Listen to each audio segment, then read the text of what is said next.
The wind did not merely blow in Mercy's reach, it scoured. It stripped the paint from the siding of the clapboard houses and drove the grit of the New Mexico territory deep into the lines of a man's face until he looked as old as the mesas that loomed in the distance. On this particular Tuesday in the late 1870s, a dust storm crawled over the horizon like a living, breathing beast, blotting out the sun and turning the afternoon sky a bruised and sickly purple. The church bells were ringing, a frantic, discordant clanging that usually signaled fire. People rushed toward the square, handkerchiefs pressed over their mouths against the dust, but there was no smoke.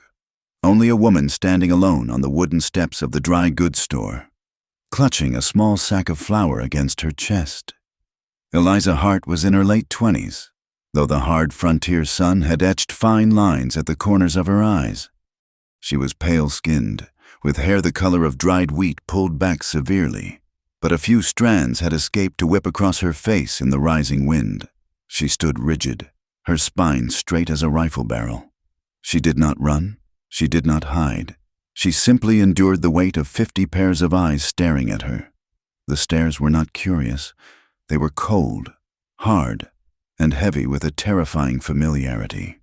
These were the same eyes that had looked up at her with gratitude when she pressed a cool cloth to a fevered forehead or guided a newborn into the world. Now, they held only suspicion. A murmur rippled through the crowd, louder than the wind. One word, drifting like a poison spore. Witch! Eliza tightened her grip on the flour sack until her knuckles turned white. She was the midwife of Mercy's Reach. She was the woman who knew which roots grew by the creek to stop a hemorrhage and which leaves, when boiled, could ease the racking cough of a miner's lung.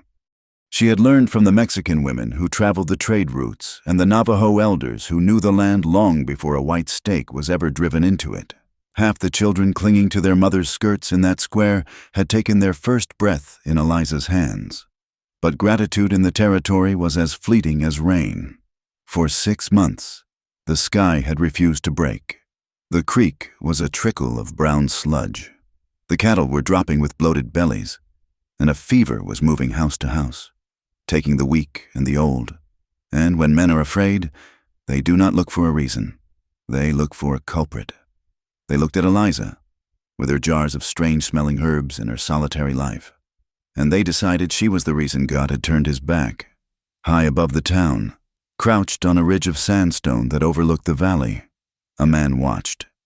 Tiazi was a Navajo warrior in his early 30s, though he wore the worn trousers and flannel shirt of a laborer. He sat perfectly still, a part of the rock, his dark eyes fixed on the gathering crowd below. To the people of Mercy's Reach, he was a necessary ghost. He fixed their fences, scouted trails for the army, and broke rock for the railroad that was slowly cutting a scar across the land. They paid him in coins that he sent back to his kin scattered in the deep canyons, and they paid him in silence. He was allowed to work, but he was not allowed to exist. From his vantage point, the town looked small and fragile, a collection of wooden boxes huddled against the immense emptiness of the desert. He saw the woman on the steps. Even from this distance, he recognized the set of her shoulders. He and Eliza shared a silent kinship, though they had barely spoken 10 words to each other in 3 years. They were both necessary to the town, yet neither belonged to it. She was too independent, too knowledgeable for a woman alone. He was a reminder of the people the town wanted to forget they had displaced. They were the edges of the painting, never the center, to shift at his weight, his hand brushing the stock of the Winchester rifle resting against his knee. A dull ache throbbed in his left shoulder, a ghost pain from an old wound. The sensation pulled his mind back, dragging him through the years to a day when the sun had been hot enough to blister skin. It was 5 years ago. A stagecoach robbery gone wrong on the Santa Fe Trail. He had been scouting for the army then, young and reckless. He had come upon the aftermath just as Eliza's buckboard wagon arrived. A white boy, no more than 16, lay dying in the dust, his chest torn open by buckshot, to lay 10 feet away, bleeding out from a bullet that had shattered his shoulder. The army surgeon, Dr. Jameson, had looked at two and then at the white boy, and turned his back on the Navajo to tend to his own kind, shaking his head as if two were already dead. But Eliza had not turned away. He remembered the smell of sage and iron.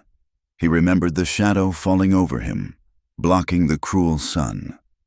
He had expected her to recoil, to leave the savage to die in the dirt. Instead, she had knelt. Her hands were stained with the green paste of crushed leaves she had used on the boy. She had cut away his shirt, her face grim and focused. "Stay with me," she had said. Her voice was not soft, it was commanding. "I am not letting you go." She had dug the bullet out right there on the roadside, stitching flesh with hands that did not tremble. But it was not the surgery that had saved him. It was her eyes. When she looked at him, she did not see a scout, or a warrior, or an Indian. She saw a man in pain. She saw a life that had value. That look had bound him to her more tightly than any debt of money. It was a dangerous thing, to be seen as human by those who preferred you to be invisible. Down in the square, the wind gusted, throwing a handful of grit against the church windows. The door of the church opened, and Reverend Elijah Cole stepped out. He was a tall man, thin as a rail, with a black coat that seemed to swallow the light. Beside him stood Silas McGraw, the man who owned the cattle ranch to the north and the speculative shares in the copper mines to the west. McGraw was broad, red-faced, and carried his wealth like a weapon. Together, they were the two pillars of Mercy's Reach, God and gold. They preached order and civilization, but they ruled through fear. "Go home, Miss Hart," Reverend Cole's voice carried over the wind. It was a practiced voice, deep and resonant, used to bouncing off the rafters of the meeting house. "You disturb the peace." "I am buying flour, Reverend," Eliza said, her voice clear, though her heart hammered against her ribs like a trapped bird. "My money is as good as any man's here. Your money is tainted," a woman in the crowd shouted. It was Mrs. Miller, whose own breech birth Eliza had attended 2 years ago, saving both mother and child. Now, Mrs. Miller clutched her toddler close, shielding him from Eliza's gaze as if it could burn. "The drought started when you brought those heathen roots into this town." Eliza looked at Mrs. Miller, betraying no hurt. Though the betrayal cut deep, "The drought started because it has not rained, Mary, and the fever is spread by bad water, not roots." "Blasphemy," Silas McGraw spat. Stepping forward, he hooked his thumbs into his vest pockets. "You question the Lord's judgment. You question the natural order. Dr. Jameson says your methods are unclean." "Dr. Jameson still bleeds people for a headache and gives them mercury for a stomach ache," Eliza countered. "I give them willow bark and clean water." "And yet," Reverend Cole said, descending one step, looming over her, "the mines collapsed. 4 men died this week, buried under rock. The earth shakes. The sky is dry.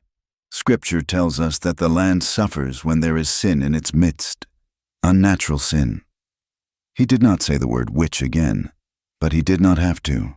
It hung in the air between them. Eliza looked at the faces around her. These were people she had sat with through long nights of illness. She had closed the eyes of their dead and washed the bodies. She had celebrated their weddings and mourned their losses. But fear had rewritten their memories.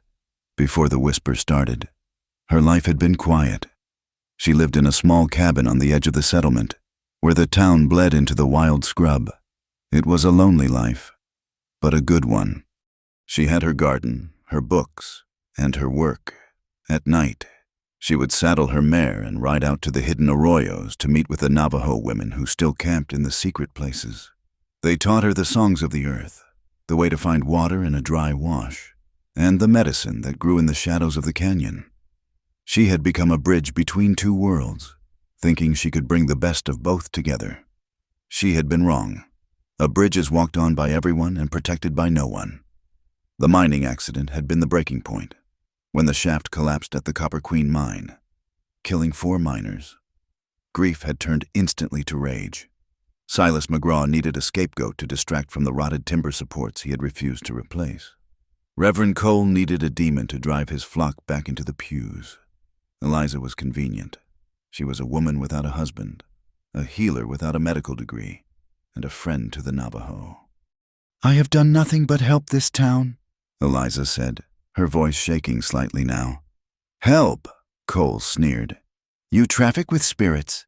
You bring the darkness of the savage into our Christian homes." He gestured to the crowd. "Go, take your flower and go to your cabin. And pray. Miss Hart, pray that the Lord sees fit to lift this curse before we are forced to cut it out." The threat was naked and terrifying. Eliza felt the urge to drop the flower and run, but she forced herself to walk. She descended the steps, the crowd parting before her like the Red Sea, not out of respect, but out of fear that touching the hem of her dress might bring the blight upon them. She walked the length of Main Street, head high, staring straight ahead at the dusty horizon. Only when she reached the edge of town, where the boardwalk gave way to hard-packed dirt, did she let out the breath she had been holding. That night, the storm raged with renewed fury. Lightning cracked the sky over the mesas, illuminating the world in stark, skeletal flashes of white and black. Inside her cabin, Eliza sat by the window, watching the violence of the heavens. A single kerosene lamp burned on the table, casting long shadows against the walls lined with drying herbs, sage, yarrow, mallow, and bundles of sweetgrass. They smelled of earth and healing, scents that used to bring her peace, but now felt like evidence of a crime. She ran a hand over her face. She should leave. She had a little money saved in a tin under the floorboards. She could saddle her horse and ride east, to St. Louis or perhaps Chicago, places where a woman could disappear into the smoke and crowds. But then she thought of the Miller boy, who had a weak chest and needed the mullein syrup she brewed. She thought of Sarah Higgins, pregnant with her first child and terrified of the pain. She thought of the few kind souls who still slipped to her back door under the cover of darkness, trading eggs for a poultice or a kind word. "I will not run," she whispered to the empty room. "I will not let ignorance chase me from my home." But deep down, beneath the resolve, there was a cold knot of terror. She knew how these stories ended. She had read history. She knew that when a town needed a witch, they would create one. And they would burn her if that was what it took to make the rain fall, miles away, tucked into the shelter of a dry creek bed. Tuyazi sat by a small, smokeless fire. His horse was hobbled nearby, tail flicking against the wind. He heard the distant tolling of the church bell again, carried on the wind like a mournful cry. He heard the faint pop of gunfire, cowboys shooting at shadows or perhaps at the lightning itself. He poked the fire with a stick, sending a shower of orange sparks up into the darkness. He sensed the trouble gathering over Mercy's Reach. It felt heavy, like the air before a tornado touches down. The smart thing to do was to ride south, back to the deep canyons where his grandmother waited. He owed these white people nothing. They had taken the land, fenced the water, and killed the buffalo. Let them tear each other apart. Let the woman with the pale eyes fend for herself. She was one of them, after all. But as he stared into the flames, the memory returned, unbidden and stubborn. He felt the phantom pressure of her hands on his shoulder. He saw her face, stained with dust and fatigue, looking at him with that fierce, defiant compassion. "I am not letting you go." To sighed, a sound that was lost in the howl of the wind. He took a piece of dried meat from his pouch and chewed it slowly. He would not leave. Not yet. He told himself it was because the army might need him for a scout next week, and he needed the $3 they would pay. He told himself it was curiosity, but as he looked toward the faint, flickering light of the cabin on the edge of town, he knew it was a lie. He was staying because she was staying, and in a world that wanted both of them dead, that was the only alliance that mattered. 3 nights after the confrontation on the church steps, the air in Mercy's Reach remained thick and motionless, suffocated by a heat that refused to break even after the sun had dipped below the jagged horizon. Inside her cabin, Eliza Hart was grinding dried yarrow root with a mortar and pestle, the rhythmic scraping the only sound in the oppressive silence. The sudden pounding on her door sounded like a gunshot. Eliza froze, her hand hovering over the bowl. The pounding came again. Desperate and frantic, she moved to the door. sliding the heavy wooden bolt back, half expecting a mob. Instead, she found Thomas, the teenage stable boy for the mayor, his face streaked with sweat and dust, his chest heaving. "You have to come," Thomas gasped, leaning against the doorframe. "It is Hannah, Mayor Thornton's little girl. She is burning up. Miss Hart, she is not waking up." Eliza grabbed her leather satchel from the hook by the door. She did not ask questions. She knew the symptoms. She had seen 3 children die of this fever in the last month, their bodies too weak to fight the poison that seemed to be rising from the very ground. "Where is Dr. Jameson?" Eliza asked as she followed the boy to where 2 horses waited, their flanks heaving in the hot night air. "He is there," Thomas said, struggling to mount his horse. "He gave her laudanum and bled her this morning, but she is worse. The Reverend is there too. He says it is time to accept God's will." Eliza swung herself into the saddle of her mare. Rage, cold and sharp, cut through her fear. "God has nothing to do with giving up on a 6-year-old child," she said. She kicked the mare into a gallop, tearing through the dark streets toward the largest house in town. The mayor's house was lit like a lantern, every window glowing with oil lamps against the dark. Inside, the air smelled of stale sweat, sickness, and the cloying sweetness of unwashed bodies. In the parlor, Mayor Thornton sat with his head in his hands, while Reverend Elijah Cole stood over him, one hand resting on the grieving father's shoulder, speaking in low, somber tones. When Eliza burst into the room, the Reverend looked up, his face hardening into a mask of disapproval. "You have no business here, woman," Cole said, his voice booming in the small space. "The doctor has done all he can. The child is passing. Do not disturb her peace with your pagan roots." "I was called," Eliza said, brushing past him. "And until she stops breathing, I have business." She entered the bedroom. It was stiflingly hot. The windows were nailed shut to keep out night vapors, a foolish practice that only trapped the fever. Hannah lay on the bed, her small body lost in the linens. Her skin was gray, her lips cracked and blue, and her breathing was a shallow, rattling gasp.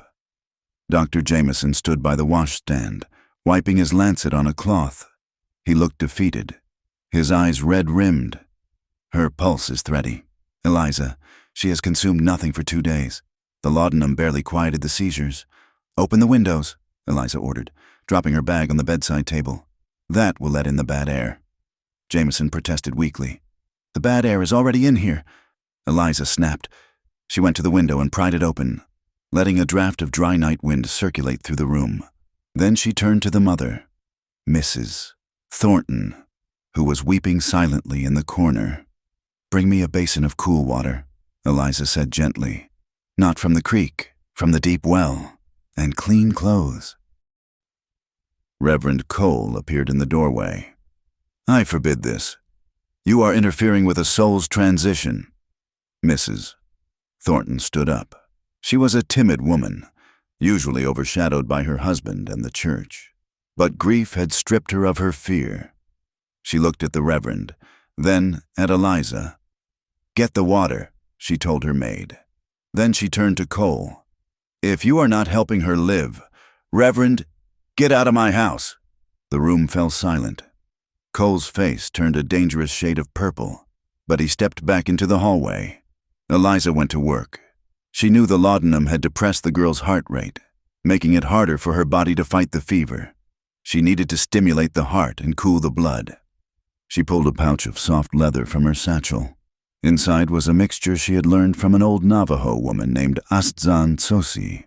2 winters ago, dried willow bark for pain and fever, combined with pulverized globe mallow and a pinch of dried sage. She mixed the powder into a cup of the cool well water, stirring it with her finger until it dissolved into a murky, greenish liquid. She lifted Hannah's head. "Drink, sweet girl. Just a little." The child did not respond. Eliza dipped a cloth into the mixture and squeezed drops between Hannah's parched lips, massaging her throat to trigger a swallow. Then, she stripped the heavy wool blankets off the bed, leaving the girl in her thin shift. She soaked the clothes in the basin and began to bathe Hannah's chest, forehead, and wrists. The room was silent save for the rasp of the girl's breathing. Eliza worked with a rhythm born of desperation. As she wiped the fever-hot skin, she found herself humming. It was not a conscious choice. It was a low, rhythmic chant, a melody without words that the Navajo women used when they ground corn or rocked their babies. It was a song of the earth, meant to anchor the spirit to the body. Minutes stretched into an hour. The Reverend watched from the hall like a vulture. Silas McGraw had arrived silently, standing beside the mayor, his eyes narrow and calculating. Suddenly, Hannah gasped, her back arched off the mattress, her eyes flying open. She stared blindly at the ceiling for a terrifying second. And then, with a long, shuddering exhale, her body went limp. Mrs. Thornton screamed, but Eliza kept her hand on the girl's chest. "Wait," she whispered. The shallow, rattling breath was gone. In its place was a slow, deep rhythm. The gray pallor on Hannah's cheeks began to recede, replaced by a faint, rosy flush. The heat radiating from her skin broke, sweat beading on her forehead as the fever shattered. Hannah turned her head, her eyes focusing on Eliza. "Thirsty," she croaked. The simple word struck the room like a thunderclap. "Mrs."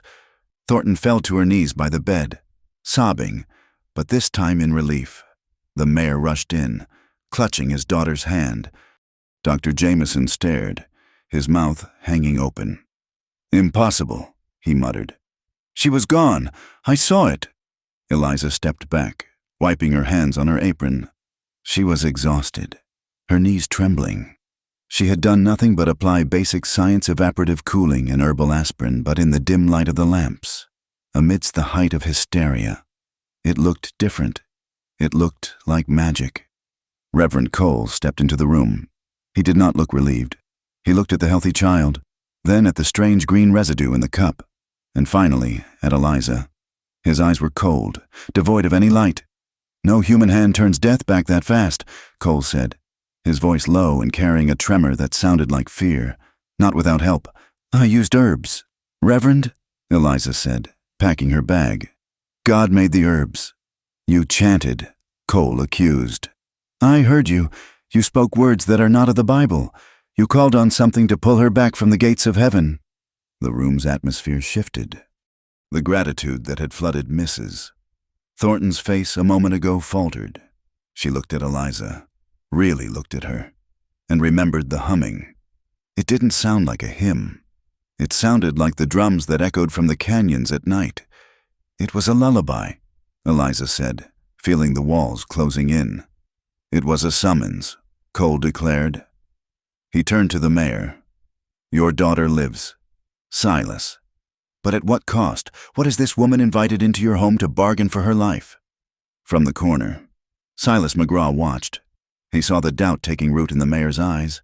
He saw the fear returning to the mother. Silas did not believe in witches or demons. He believed in profit. He knew why the children were sick. The runoff from his copper mine upstream was leaching arsenic and heavy metals into the creek water. If Eliza Hart continued to cure people, she might eventually realize that the sickness wasn't a plague, but a poisoning. And if she traced it back to the water, he leaned close to the Reverend, his voice a serpent's hiss meant only for Cole. "If she has this power, Elijah, she controls the affliction. Perhaps she is the one who brought it on us to begin with, just so she could play the savior." Cole straightened up, his conviction solidified by Silas's suggestion. He looked at Eliza with the finality of a judge. "Leave this house, Miss Hart, and do not touch another soul in this town." Eliza fled the house, but the silence that followed her was heavier than the storm. Sunday morning arrived with a sky the color of bruised iron. The heat had not broken. The church bell tolled, summoning the town of Mercy's reach to judgment. The sanctuary was packed. Men stood along the back walls, hats in hands, sweat staining their collars. Women fanned themselves with hymnals, their eyes darting nervously. Reverend Cole stood at the pulpit. He did not open the Bible. He gripped the wooden edges until his knuckles were white. "We have prayed," Cole began, his voice starting as a rumble. We have fasted. We have asked the Almighty why the rain does not fall, why the earth shakes and crushes our men. Why do our children burn with fire from within? He paused, letting the silence stretch until it was unbearable. The Lord is not deaf, Cole roared suddenly, making the front row jump. He is waiting. He is waiting for us to cleanse the rot from our midst. We have allowed a viper to nest among us, a woman who rejects the holy methods of medicine for the dark potions of the heathen. He pointed a long, bony finger toward the back of the church, though Eliza was not there. She walks into the house of our mayor. She chants in the tongue of the savage, and she commands death to flee. I ask you, brothers and sisters, who has the power to command death but the Lord, or the devil? A murmur ran through the crowd. The devil, a voice whispered. She is not a healer, Cole shouted. She is a gate through which the spirits of the Navajo, the spirits of the dark, enter this town. She is the witch of Mercy's Reach. Pandemonium broke. The fear that had been simmering for months boiled over. It was no longer about the drought or the fever. It was about having a name for their suffering. Drive her out, a miner shouted, before she curses the rest of us. For the children, Mrs. Miller screamed, the irony of her own child's life saved by Eliza completely forgotten in the panic. The service did not end with a benediction. It ended with a mobilization. Eliza was in her garden trying to salvage a row of scorched tomato plants. When she heard the sound, it was a low roar, like a flash flood moving through a canyon, but it was made of human voices. She stood up, wiping dirt from her hands. She saw them coming down the road. 50 of them, men with pickaxe handles, women carrying stones, children running alongside with perverse excitement. Go away! Eliza shouted, backing toward her cabin door. I have done nothing to you. A rock the size of a fist flew from the crowd. It struck the side of her cabin with a sickening thud. Witch! Burn the hex! She killed the miners. The accusations were wild, contradictory, fueled by a madness that had abandoned all logic. Someone had painted a crude red cross on her door, a mark of condemnation. Eliza retreated inside, bolting the door. Her hands shook so badly she dropped the latch twice. Outside, the shouting grew louder. Another rock smashed against the shutters. Glass shattered in the kitchen. She backed into the center of the room, clutching a kitchen knife, though she knew it was useless against a town. She tried to think. She could try to talk to the mayor. No, he was a weak man, swayed by Cole. Silas wanted her gone. Open the door, witch, and we will make it quick, a voice yelled. Crash! A large stone smashed through the front window, bringing a shower of glass with it. It landed at Eliza's feet. She gasped, instinctively bending down to pick it up, as if clearing the debris could somehow tidy the chaos of her life. As her fingers touched the stone, a hand shot out from the shadows of the pantry alcove. It was a large hand, calloused and strong. It gripped her wrist with a force that was painful, jerking her upright. Eliza stifled a scream, spinning around with the knife raised. Tuyazi stood there. He blended into the gloom of the unlit corner so perfectly he seemed made of it. He wore his worn buckskins and a faded army shirt. His dark hair was loose, and his eyes were hard, reflecting the little light coming through the broken window. He did not flinch at the knife. He did not let go of her wrist. They will not hear you.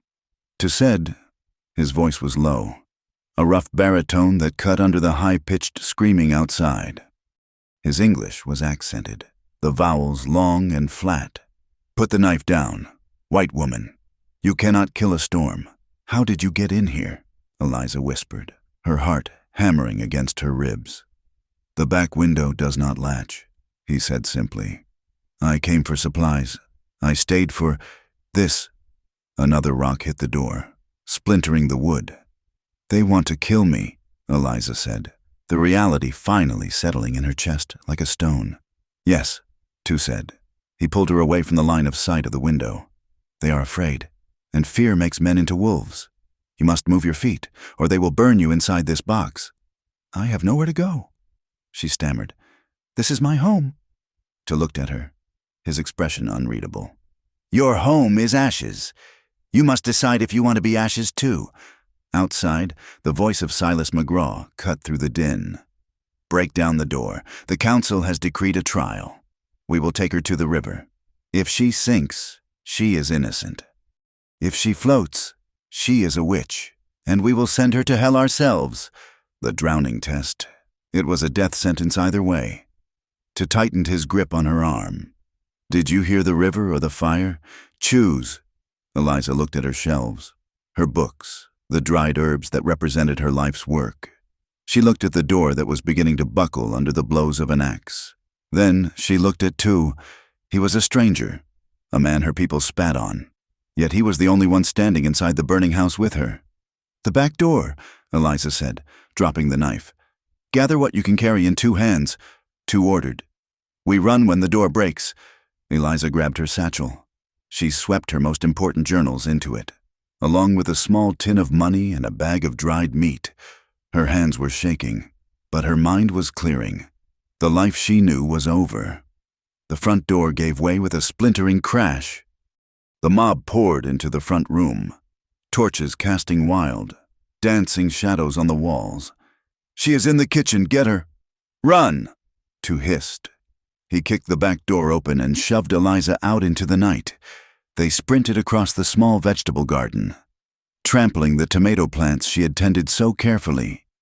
Behind them, a roar went up as the mob realized their prey was fleeing.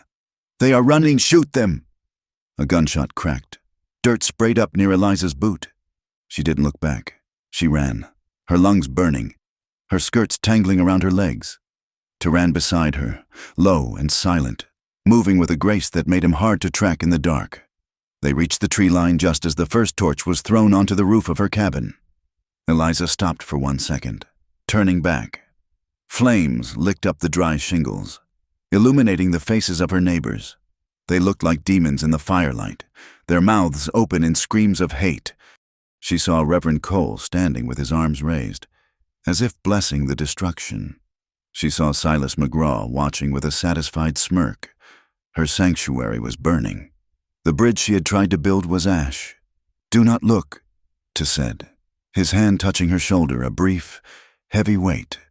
"Look forward, the mesas." He pointed toward the dark, jagged silhouette of the canyon lands against the stars. It was Navajo land, unforgiving, wild, and forbidden to white settlers. It was the only place the town's hatred would hesitate to follow. Eliza turned away from the fire. She took a breath of the cool night air, tasting smoke and sage. "Lead the way," she said. They vanished into the darkness, leaving Mercy's reach behind. The witch was gone. The journey had begun. The desert night was not silent. It was a vast, breathing creature that swallowed sound. Eliza's heart stumbled, her boots scraping against the unforgiving sandstone, the hem of her skirt heavy with dust and torn by cat-claw acacia. Every shadow looked like a man with a gun. Every rustle of dry brush sounded like the posse that had burned her home. Her breath came in ragged gasps, her throat burning with the taste of smoke and fear. She had been walking for hours, guided only by Toe's silent silhouette ahead of her, moving deeper into the labyrinth of canyons that the white settlers called the Devil's Spine. Her legs, unused to such brutal terrain, finally gave way near a dry wash. She collapsed to her knees, the sharp rocks biting into her skin through the fabric. "I can't," she whispered, the words lost to the wind. A shadow detached itself from the rocks ahead. Tuyazi returned to her side, his movement fluid and silent. He did not offer false comfort. He simply crouched beside her, his bow in hand, listening to the darkness behind them. The shouts of the mob had faded miles ago, swallowed by the distance, but the threat remained. He looked at her, huddled on the ground, stripped of her home, her livelihood, and her name. He had nearly turned away at the tree line. He could have melted into the night and left her to her fate. It would have been safer, but the memory of her hands on his bleeding shoulder 5 years ago, the fierce determination in her eyes when she told him she would not let him go, it was a tether he could not sever. "We are close," Tu said, his voice a low rumble. The old ones are just beyond the rise. Can you stand?" Eliza nodded, though her body screamed in protest. She took the hand he offered, a hand that was calloused, warm, and undeniably solid in a world that had turned to vapor. He pulled her up, not with roughness, but with a steady strength that seemed to transfer some of his own endurance into her. They walked for another mile, squeezing through a narrow fissure in the red cliffs that opened suddenly into a hidden bowl of rock, protected from the wind and invisible from the plains below. The camp was small, a fragile collection of brush shelters and a few canvas lean-tos huddled against the canyon wall. It was a camp of survivors. The young men were gone, pushed south to the reservation or working on the railroads. Only a few older women, small children, and the elderly remained, clinging to the last scraps of their ancestral land. A dog barked, low and warning. An old woman emerged from a shelter, her face a map of deep wrinkles, her eyes milky with age. She held a heavy stick as a weapon. Tu spoke to her in their tongue, his voice respectful and soft. The tension went out of the old woman's shoulders. She looked at Eliza, narrowing her eyes, and then nodded slowly. She remembered. 2 winters ago, Eliza had ridden out to treat a fever that was killing the children. She had brought blankets and medicine when the Indian agent had brought nothing but empty promises. "She is welcome," the old woman said in broken English, gesturing to the fire. Eliza sank down by the small pit, where the embers still glowed. She was an outcast in her own world, but here, among those who had lost everything, she found a strange, tenuous acceptance. The next few days fell into a rhythm of survival and healing. Eliza did not sit idle. She could not fix her own life, so she fixed what she could reach. She tended to the grandmother, whose lungs rattled with a wet cough that worsened at night. She cleaned the infected leg of a young boy who had cut himself on a rusted trap, using the last of her salve and fresh poultices made from the canyon sage. She worked with the same quiet intensity she had shown in the mayor's house, but here, there was no judgment. The Navajo women watched her, their initial wariness melting into a silent camaraderie as they saw her respect for their ways. Tu watched her too. He sat by the fire in the evenings, mending a bridle or sharpening arrowheads. But his eyes followed her. He saw how she touched the children, not with the stiff charity of a missionary, but with the easy warmth of a mother. He heard her humming the lullaby, the one she had used for Hannah Thornton as she rocked a fretful baby. To the people of Mercy's Reach, that song was a curse. To his people, it was a memory. She was not a witch to them. She was a bridge, spanning the chasm between their shrinking world and the one that sought to devour it. One night, a cold wind knifed through the canyon, dropping the temperature sharply. The fire had burned low. Eliza sat hugging her knees, shivering violently. She had fled with only the clothes on her back, and the thin cotton of her dress was no match for the desert night. Her hands shook uncontrollably, a reaction to the cold and the exhaustion that had finally caught up with her. Tu stood up from his place in the shadows. He walked over to her, unfastening the heavy wool blanket he wore over his shoulders. It was old, smelling of wood smoke, horse and sage, the scent of him. Without a word, he draped it around her. Eliza looked up, startled. The blanket was heavy and warm, retaining the heat of his body. As he adjusted it, his knuckles grazed the bare skin of her neck and collarbone. The contact was brief, accidental, but it sent a shock through her that had nothing to do with the cold. He did not pull away immediately. He sat down beside her, closer than he had ever dared before. Their hips brushed as he settled on the rock. In the small, intimate circle of the dying firelight, the rest of the world fell away. "You are shaking," he said softly. "I am afraid," Eliza admitted, her voice cracking.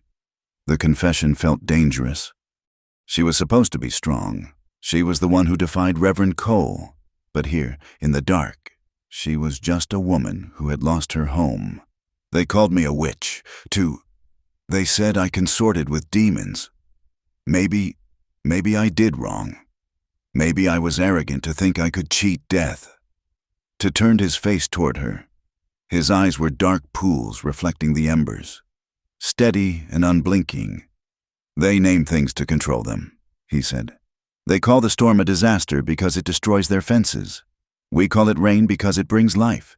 It is the same storm." "I am not a storm," Eliza whispered. "I am just Eliza. To them. You are their witch because they fear what they do not know." To said, his voice deepening, rough with an emotion he rarely let show. He reached out, his hand covering hers where it clutched the blanket. His skin was rough, his grip firm.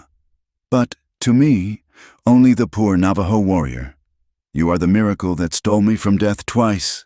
Eliza's breath hitched. The word hung in the air between them. Miracle. It was the opposite of the curse the town had branded her with.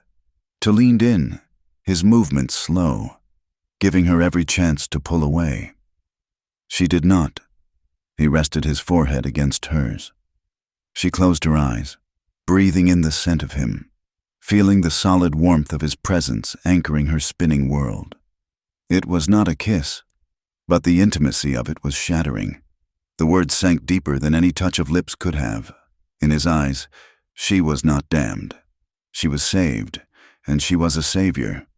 The days that followed were filled with a growing, unspoken tension. It was a controlled fire, burning just beneath the surface of their interactions.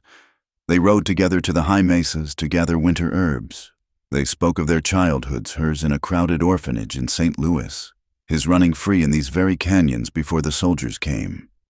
They found they were both orphans of a sort, raised by a world that did not quite know what to do with them. One late afternoon, they stopped at a hidden hot spring tucked into a fissure of rock. To had been grazed by a bandit's bullet earlier that day, a minor skirmish with drift fencers encroaching on the land. The wound was shallow, a tear across his shoulder blade, but it needed cleaning. To sat on the edge of the spring, stripped to the waist. The water was turquoise blue, steaming in the cool air. Eliza took a cloth soaked in the hot water and began to wash the blood and dust from his back. Her fingers traced the muscles of his shoulders, the scars of old battles that mapped his history. The steam curled around them, softening the harsh lines of the canyon. As she cleaned the wound, her hand lingered. She touched the smooth skin at the nape of his neck, her thumb brushing the pulse that beat there. To went still.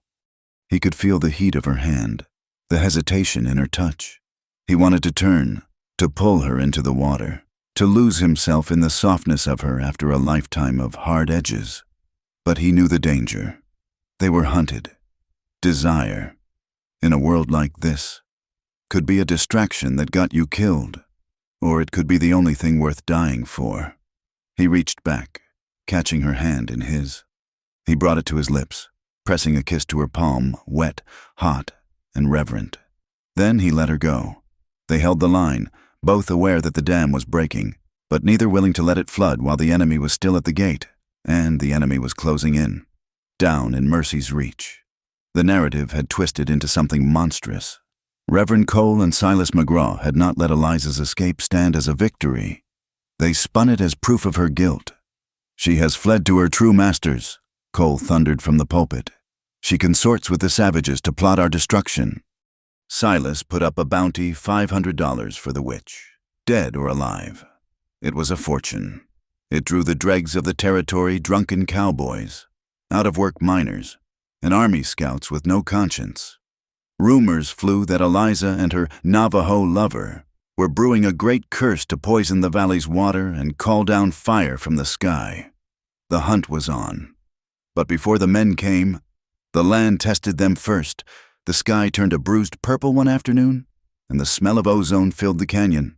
A summer monsoon, violent and sudden, broke over the high mesas miles away. The water gathered, channeled by the rock, and roared down the dry wash that ran near the camp. Eliza heard the sound first, a low freight train rumble that vibrated in the soles of her feet. "Flash flood!" Two shouted, dropping the wood he was carrying. Two Navajo children were playing in the sandy bed of the wash, oblivious to the wall of water hurtling toward them.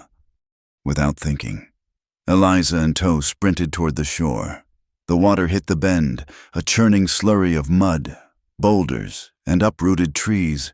It was nature's violence, pure and unthinking. To dove into the rising current, grabbing one child by the shirt and flinging him toward the high ground. Eliza waded in waist-deep, the freezing water sucking at her skirts, threatening to drag her under. She grabbed the second child, a little girl. Just as the main surge hit, the water slammed into Eliza, knocking the breath from her lungs. She lost her footing, tumbling into the brown churn. "Eliza!" Toe's voice tore through the roar of the water. He lunged, his hand closing around her forearm with a grip like iron. He anchored himself against a boulder, his muscles straining, fighting the immense weight of the river. He dragged her and the child toward the bank, hauling them up onto the dry rock just as a massive log smashed into the place where she had been standing. They lay on the sandstone, gasping, soaked and muddy. The canyon, their sanctuary, had tried to kill them. It was a reminder there was no safe place. The river that had almost taken the mayor's daughter, the river that was the lifeblood of the desert, was indifferent to their struggle. Night fell, bringing a bitter chill that followed the storm. The camp was safe, but wet and miserable.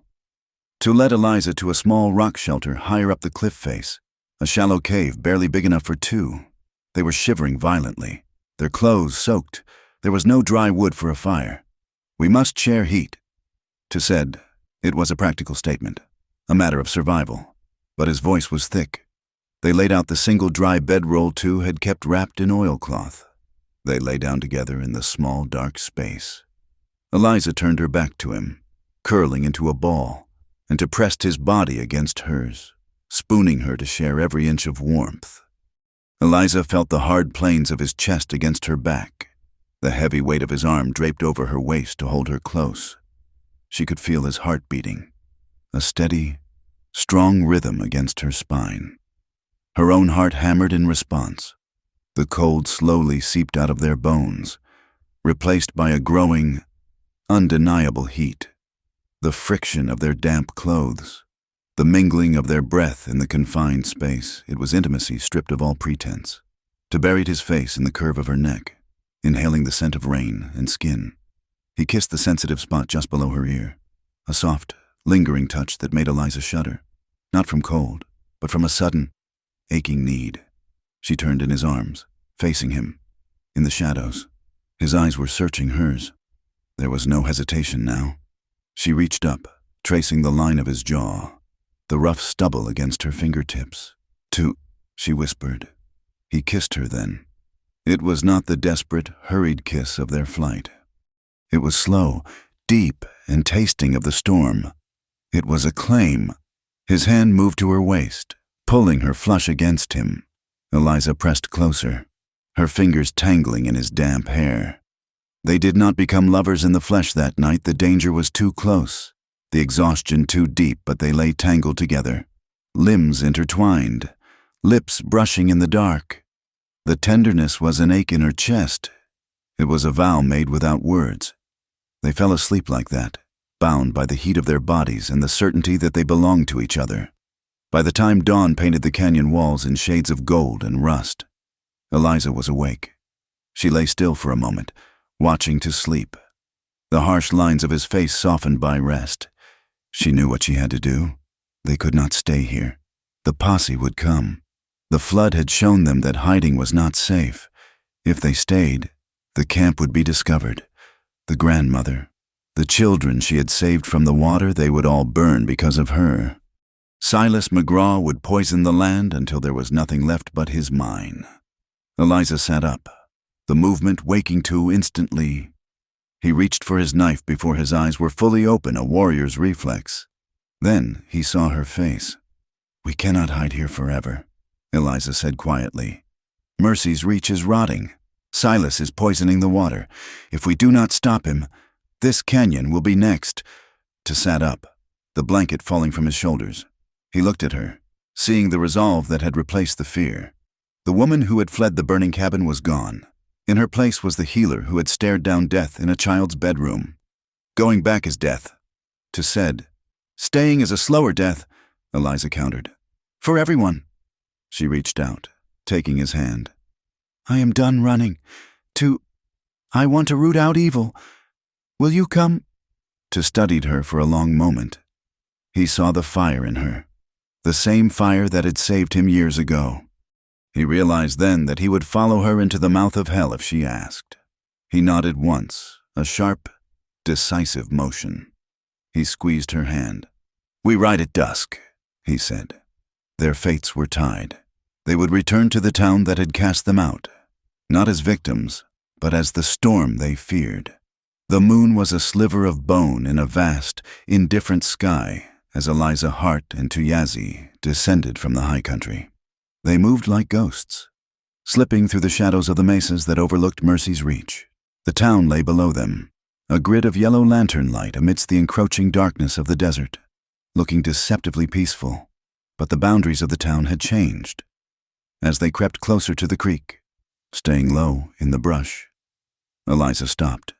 A new fence line cut aggressively across the open range, the barbed wire gleaming with a cruel, silvery fresh shine in the moonlight.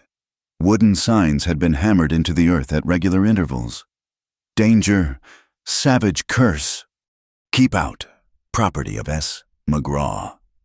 He has been busy, Tu whispered, his voice a vibration against the silence. He touched the wire, his face tightening. He fences the water while blaming the spirits. He is choking the life out of the valley, Eliza replied, her anger a cold, hard knot in her stomach. And using my name to do it. They skirted the perimeter, moving toward the outskirts of town. The plan was dangerous, bordering on madness, but they had no choice. They needed proof, and they needed to know how deep the rot went. To stop at the edge of the livery stable's shadow. I cannot go further, he said. A Navajo in town at night is a dead man before he speaks. Wait for me by the blacksmith's alley, Eliza said, pulling a dark wool shawl up over her head to obscure her pale hair and recognizable features. She jammed a wide-brimmed slouch hat, which she had scavenged from the camp, low over her eyes. If I am not back in 1 hour, leave. I will not leave, Tu said, his tone allowing no argument. Eliza slipped into the streets. The town felt different now, tenser, harder. Men walked in groups, hands hovering near their holsters. The fear she had left behind had curdled into paranoia. She made her way to the Golden Spur Saloon. The bat-wing doors swung open, spilling light and the smell of stale beer and tobacco smoke into the street. Eliza kept her head down, mimicking the hunch of an old washerwoman, and slipped into the crowded room. She found a dark corner near the back, behind a stack of barrels, and waited. It did not take long. Silas McGraw sat at a poker table near the bar. Though he was not playing, he was holding court. Beside him sat a man in a sharp city suit, a railroad surveyor from Santa Fe. The land is clearing out nicely, Mr. Henderson, Silas said, his voice carrying over the din. He poured whiskey into a glass with a steady hand. The drought broke the small ranchers. The fear is breaking the rest. And the Indian trouble, the surveyor asked, looking nervous. We heard reports of witchcraft. The railroad does not like superstition. Mr. McGraw, it is bad for investors. Silas laughed, a harsh, barking sound. Superstition is a tool. Henderson, the superstition is keeping people away from the creek and the upper ridge. 2 more weeks of this panic, and I will have the deed to the entire North Valley for pennies on the dollar. The Navajo will be chased off. The witch is gone, and you will have your right of way straight to the copper deposits. Eliza felt the blood drain from her face. It was so simple. It was not the devil. It was not God's wrath. It was a land grab dressed up in scripture. She slipped out of the saloon before her rage could make her do something foolish. She met Tu in the alley, her breath coming in sharp gasps. He admitted it, she hissed. He is using fear to clear the land for the railroad. But the sickness. He spoke of keeping people away from the creek. Then the water holds the truth, Tu said. They moved upstream, fighting through the dense willow thickets that lined the creek bed. The water level was low, exposing the mud banks. As they climbed higher, toward the base of the mining ridge that Silas owned, the smell hit them. It was not the clean rot of decaying leaves. It was a sharp, metallic acridity that burned the nose, to knelt by the water's edge. He lit a match, shielding the flame with his hand. There, half buried in the mud, where a side tunnel from the mine emptied into the creek, were 3 wooden barrels. They were smashed open, their staves rotting. A thick, oily sludge oozed from them, swirling into the water that flowed down toward the town and the ranch lands. Eliza knelt beside him, dipping a finger into the sludge and smelling it. She recoiled instantly. "Arsenic," she whispered. "And mercury. They use it to separate the copper from the rock. He has been dumping the runoff directly into the water supply." "This is the poison," T said, his voice hard. "The cattle drink here. The town draws its wells from the aquifer this feeds. It causes fever, hallucinations, organ failure," Eliza said, the pieces falling into place with sickening clarity. "Hannah Thornton. She wasn't cursed. She was poisoned. We have the truth," T said, standing up. "But the truth is heavy. We cannot carry these barrels to the church." "We need a witness," Eliza said. "Someone they cannot ignore. Someone who has seen the sickness up close." She thought of Mrs. Thornton, the mayor's wife. The woman had looked at Eliza with gratitude that night, before fear reclaimed her. She was a mother. Surely, if she knew her husband's ally was poisoning her own child, she would speak. "It is a trap," T warned. "It is the only way," Eliza insisted. "If I run now, the water keeps poisoning them. The children keep dying. I have to try." They made their way back to the sleeping town. T remained in the shadows of the mayor's garden, his rifle ready, while Eliza crept to the back door. She knocked softly 3 quick taps. After a long moment, the door opened. Mrs. Thornton stood there in her dressing gown, holding a candle. When she saw Eliza, she gasped and nearly dropped the light. "You," she whispered, her eyes wide with terror. "You came back. Please, Catherine," Eliza pleaded, using the woman's first name. "I am not a witch. I found the cause of Hannah's sickness. It is Silas McGraw. He is dumping mine poison into the creek. That is what made her sick. That is what is killing the cattle." Mrs. Thornton stared at her, trembling. Her eyes darted to the darkness behind Eliza. "Poison," she repeated, her voice high and brittle. "Yes, arsenic. I saw the barrels. You have to help me tell the council. They will listen to you." Mrs. Thornton let out a sob. She stepped back, opening the door wider. I wanted to believe you, Eliza. I truly did." "Then believe me now." "I cannot." The woman wept. "He said you would come with lies. He said the devil is a deceiver." From the shadows of the kitchen, a tall figure emerged. Reverend Elijah Cole stepped into the candlelight. He held a heavy pistol in his hand, a weapon that looked grotesque against his clerical black. "God is good," Cole said, his voice dripping with icy triumph. "He delivers the wicked into our hands." Eliza turned to run, but 2 men deputies hired by Silas stepped out from the garden hedges, blocking her path. She had walked straight into the snare. She looked back at Mrs. Thornton. The woman was crying, but she did not look away. Fear had won. "I am sorry," Mrs. Thornton whispered. "I have to protect Hannah." "By siding with the man who poisoned her," Eliza shouted as the deputies grabbed her arms.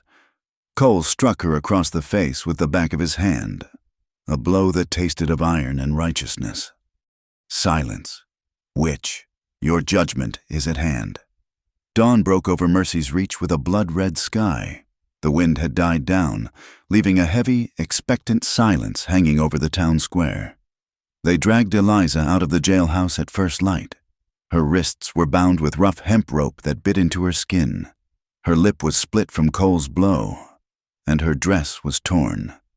They marched her to the center of the square, where a crowd had already gathered. It was not a trial. It was a spectacle. Silas McGraw stood on the steps of the church, looking satisfied. Reverend Cole paced in front of Eliza, holding his Bible like a shield. "Behold," Cole shouted, his voice echoing off the wooden storefronts. The arrogance of evil even after we banished her. She returned in the night. She creeps into the home of our mayor to spread more lies, to twist the mind of a grieving mother." The crowd murmured, an ugly, low sound. They were tired, hungry, and scared. They needed blood to make the rain fall. "She claims the water is poisonous," Cole yelled, pointing at Eliza. "She mocks the Lord's tribulation. She seeks to turn us against our benefactors." He gestured to Silas. "Mister, McGraw has fed this town when the crops failed, and this woman calls him a killer. He is poisoning you," Eliza screamed, struggling against the ropes. "Go to the creek, look at the barrels, look at the mine. Gag her," Silas ordered. A deputy shoved a filthy rag into Eliza's mouth and tied it tight. Her screams turned into muffled, desperate sounds. "The law requires a hearing," Mayor Thornton said weakly from the side. He looked pale and sick. "God's law is clear," Cole countered. "Thou shalt not suffer a witch to live. We have two paths: fire, to purify the soul, or water, to test the spirit." "Burn her," a voice shouted from the back. "Drown her," another cried. "Let the river decide," Silas proclaimed. "Take her to the bridge." "If she floats, she is guilty. If she sinks, well, God will take his own." The mob surged forward. Hands grabbed at Eliza, tearing at her clothes, pulling her hair. She was lifted off her feet, carried on a wave of hatred toward the river. She looked up at the rooftops, her heart hammering a frantic rhythm against her ribs. "Where are you?" she thought. "Stay away. Do not die for this." But Tuyazi did not know how to stay away. High above the square, flattened against the false front of the hotel, to look down through the sights of his Winchester. His jaw was set so hard it ached. He saw the woman he loved being mauled by the people she had spent her life healing. He saw the rope. He saw the madness. He had 5 bullets in the magazine, 50 men below. The math was impossible, but he was not trying to kill them all. He was trying to break their trance. He shifted his aim. He did not target Silas or Cole. He aimed higher. Crack! The rifle shot was deafening in the enclosed square. The bullet severed the thick rope holding the massive iron bell in the church tower. With a groan of stressing metal and wood, the bell broke free. It plummeted through the steeple floor, crashing down onto the church steps with a sound like the end of the world. The impact shattered the wooden stairs, sending splinters flying like shrapnel and throwing up a massive cloud of dust. The ground shook. The horses tethered at the hitching rails, already spooked by the tension, went mad. They reared and broke their leads, stampeding into the crowd. Screams replaced the chants. The mob scattered, people diving away from the terrified animals and the debris of the bell. "Demon!" Cole shrieked, ducking for cover. In the confusion, a figure dropped from the hotel roof into the alleyway, rolling to absorb the impact, to sprint it into the square, using the dust cloud as cover. He moved not like a man, but like a wolf, low, fast, and lethal. He reached the center of the square where Eliza had been dropped by her captors. A deputy was scrambling to his feet, reaching for his gun, to swung the stock of his rifle, striking the man across the temple. The deputy crumbled, to pulled a knife from his belt. With one swift motion, he slashed the ropes binding Eliza's wrists and the gag around her mouth. She gasped, air rushing into her lungs. "Two!" He grabbed her arm, pulling her up. "Run! There!" Silas shouted, pointing through the dust. "The savage! Shoot them!" Gunfire erupted. Bullets chewed up the dirt around their feet, to shoved Eliza toward the narrow alley between the general store and the saloon. They dove into the shadows just as a window shattered above their heads. They scrambled over crates and debris, bursting out the back of the alley, to spun Eliza around, pressing her back against the rough wood of the building. His chest was heaving, his eyes wild and fierce. There was a cut on his cheek from flying wood, bleeding freely. They were inches apart. The air between them crackled with adrenaline and the terrifying proximity of death. Eliza could taste the dust in her mouth, the metallic tang of blood from her split lip. "You came back," she choked out. "I told you," he rasped, his hand cupping the back of her neck. his thumb wiping a streak of dirt from her cheek. "I do not leave my miracle." He leaned in, closing the distance. It was a kiss born of violence and desperation, hard, quick, and searing. It tasted of salt and fear, but beneath it was a fierce, possessive love that anchored her to the earth. He pulled back, his eyes searching hers for 1 second. "Can you run?" "Yes," she breathed. "Then run," he commanded. They sprinted toward the tree line, where to had hidden the horses. Behind them, the bell of Mercy's Reach lay broken in the dust. But the town was awake now, and it was howling for blood. Silas McGraw stood amidst the wreckage of the church steps, brushing dust from his coat. His face was red, veins bulging in his neck. The bell had nearly crushed him. This was no longer just about business. This was war. He turned to the men who were regrouping, shaking off their shock. "You see," Silas roared, seizing the moment. "It is not just a witch. It is a war party. That savage just attacked the house of God. They are working together to bring the Apache and the Navajo down on us." Fear transmuted instantly into military resolve. "Get the wagons," Silas commanded. "Get the kerosene. We are not just catching a woman anymore. We are going to burn that canyon out. Every rock, every bush, every hiding hole. We will root out the devil's nest once and for all." To the canyon, the cry went up. Eliza and to reach the horses, swinging into the saddles. They spurred the animals into a gallop, racing away from the town. But the sound behind them was different now. It was not the disorganized shouting of a mob. It was the thunder of hooves. A posse was forming, organized, armed, and led by a man with the resources to burn the world down. As they rode hard toward the desert, Eliza felt a crushing weight settle in her chest. "They are coming to the camp," she shouted over the wind. They are coming for the grandmother, for the children." "I know," Tu shouted back, urging his horse faster. "It is my fault," she cried, tears cutting tracks through the dust on her face. "I brought this to them. If I had just left." Tu reached across the gap between their horses, grabbing her rein to steady her mount as they navigated a dry wash. "No," he said, his voice cutting through her guilt. "Silas was always coming. The poison was already in the water. You just lit the lamp so we could see the wolves. But they will burn us." "Then we make them burn for it," Tu said grimly. Ahead of them, the mesas loomed dark and jagged. But above the canyon, the sky was changing. The heat that had oppressed the valley for weeks was finally breaking, but not with a gentle rain. Giant, bruise-colored thunderheads were piling up against the mountains, blocking out the stars. Lightning forked across the sky, silent and massive, illuminating the desert in strobe light flashes of white terror. Nature was waking up. Behind them, the flicker of 50 torches began to snake out of Mercy's Reach, a river of fire flowing toward the canyon. Above them, the storm gathered its strength. Human hatred and wild weather were moving toward the same narrow stretch of river and stone. The stage was set. There would be no more running. The storm broke not with a whimper, but with the roar of 1,000 cannons. The posse arrived at the mouth of the canyon just as the heavens tore open. Rain fell in sheets, cold and heavy, turning the dust of the desert into slick, treacherous mud in a matter of seconds. Lightning forked across the sky, illuminating the scene in strobe light flashes of white terror, the terrified horses rearing, the men shouting to be heard over the thunder, and the Navajo camp huddled against the red cliff walls like a flock of birds before a hawk. Silas McGraw sat atop his black stallion, water streaming from the brim of his hat. Beside him, Reverend Elijah Cole held a torch that sputtered and hissed in the rain, the flames casting long, dancing shadows that made his face look like a skull. "There!"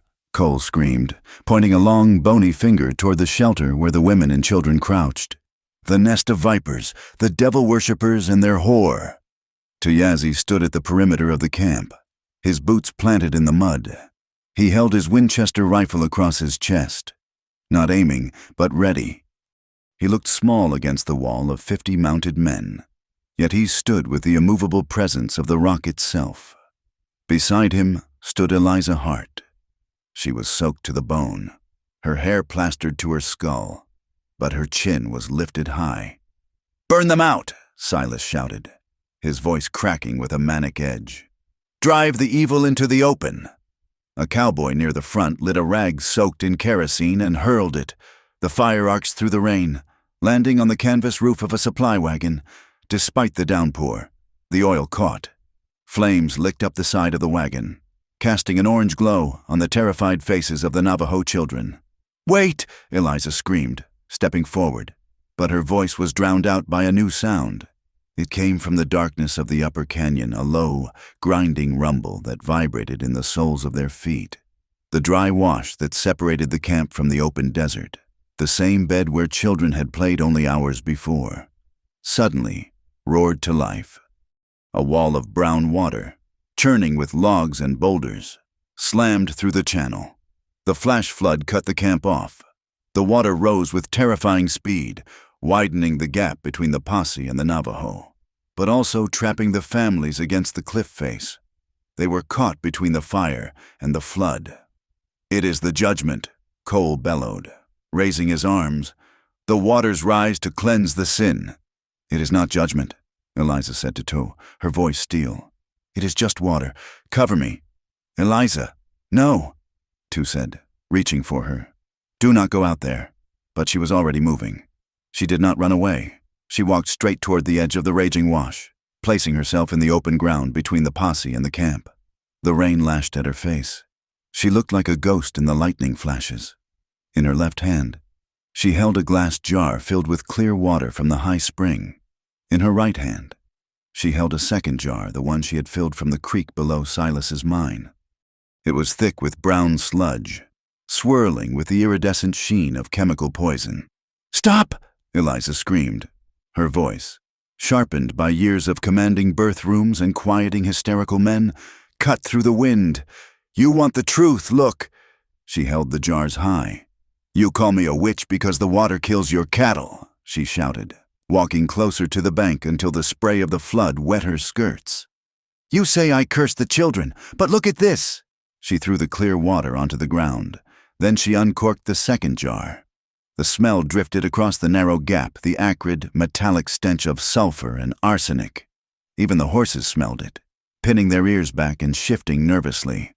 "This is what Silas McGraw is feeding you," Eliza yelled, turning to face the mob. She poured the sludge over her own wrist. The liquid burned, leaving a red, angry welt on her pale skin instantly. She did not flinch.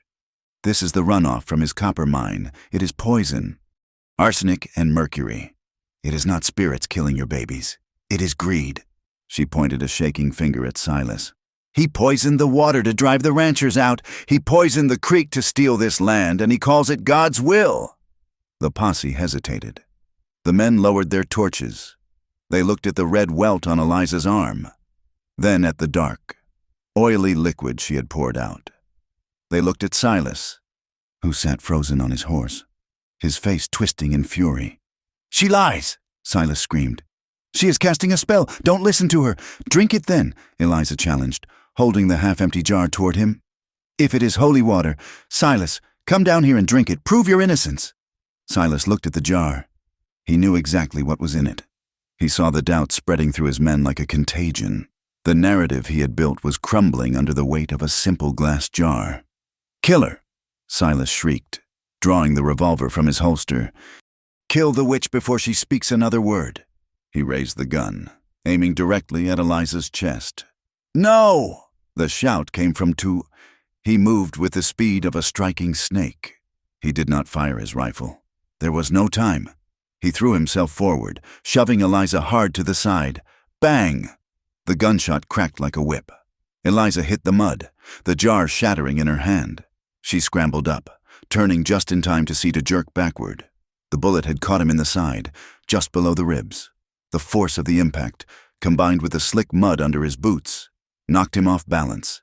He toppled backward, over the edge of the bank, and disappeared into the raging brown water of the flash flood. "Toe!" Eliza screamed. For a heartbeat, the world froze. The image mirrored the story the town knew, the river taking a life. But this was not a rescue. This was a sacrifice. Eliza did not think. She did not calculate the danger. She did not look at the 50 men with guns or the fire burning the wagon. She saw only the dark water swallowing the man who had called her a miracle. She dove. She hit the freezing water with a splash that was lost in the roar of the storm. The current seized her instantly, a physical blow that drove the breath from her lungs. It was like being caught in a stampede of icy cattle. Silt and grit blinded her. Debris battered her limbs. She kicked wildly, surfacing for a gasp of air. "Two!" She saw a dark shape 10 feet ahead, rolling in the churn. He was not swimming. He was limp, the blood from his side dark against the brown water. Eliza fought the river. She swam with a strength she did not know she possessed, clawing through the heavy water. Her skirts weighed her down like lead anchors, but she refused to sink. She reached out, her fingers brushing fabric, then slipping. "No!" she choked out, swallowing mud. She lunged again, her hand closing around the collar of his shirt. She pulled, kicking toward a jut of rock that stuck out into the stream like a jagged tooth. The current slammed them both against the stone. Eliza felt a rib crack, a sharp burst of pain, but she did not let go. She jammed her feet against the rock, hauling Toe's dead weight up out of the main current. On the bank, the posse watched in stunned silence, their guns hung forgotten in their hands. They were watching the woman they had come to burn throw herself into a death trap to save the savage they had come to kill. She went in after him," a young cowboy muttered, lowering his torch. Reverend Cole stood on the bank, his face purple. "Let them drown. It is God's judgment. The water takes the wicked." "Shut your mouth, Elijah." The voice was shrill and piercing. Mrs. Thornton, the mayor's wife, had ridden out with the wagon of supplies, unable to stay behind. She stood up on the buckboard, pointing a trembling hand at the river. "She saved my Hannah." "Mrs." Thornton cried, tears streaming down her face. "She fought death for my child, and now she fights it for him. That is not witchcraft, that is love. Shame on you, shame on all of you." The mayor lowered his head. A few men looked at their boots.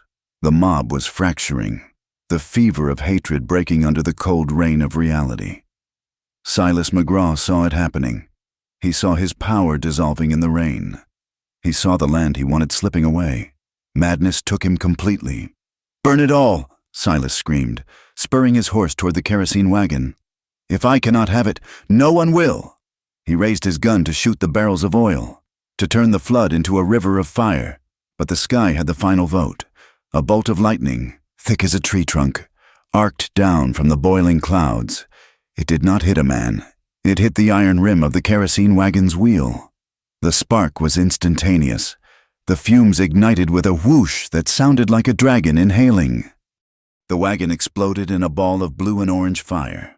Silas's horse, terrified by the blast and the heat, reared violently. Silas, already off balance from his rage, was thrown from the saddle. He screamed as he flew through the air, landing directly in the spreading pool of burning oil and chemical sludge leaking from the wagon. "Help me!" Silas shrieked, thrashing in the mud that was now a sea of fire. The flames roared around him, fed by the kerosene and the strange chemicals he had brought to destroy the canyon. He writhed in the very poison he had unleashed. The posse watched in horror, but not a single man moved. The heat pushed them back. The chemicals turned the flames a sickly green. It was a hell of his own making, and no one dared to step into it. Reverend Cole dropped his torch, backing away, his eyes wide with the realization that he was watching a true judgment. Down by the river, Eliza dragged two onto the muddy bank. He was heavy, so terribly heavy. She collapsed beside him, gasping for air, her body trembling from the cold and the shock. "To," she whispered, shaking his shoulder. "To wake up." He did not move. His lips were blue. His eyes were closed. There was no rise and fall of his chest.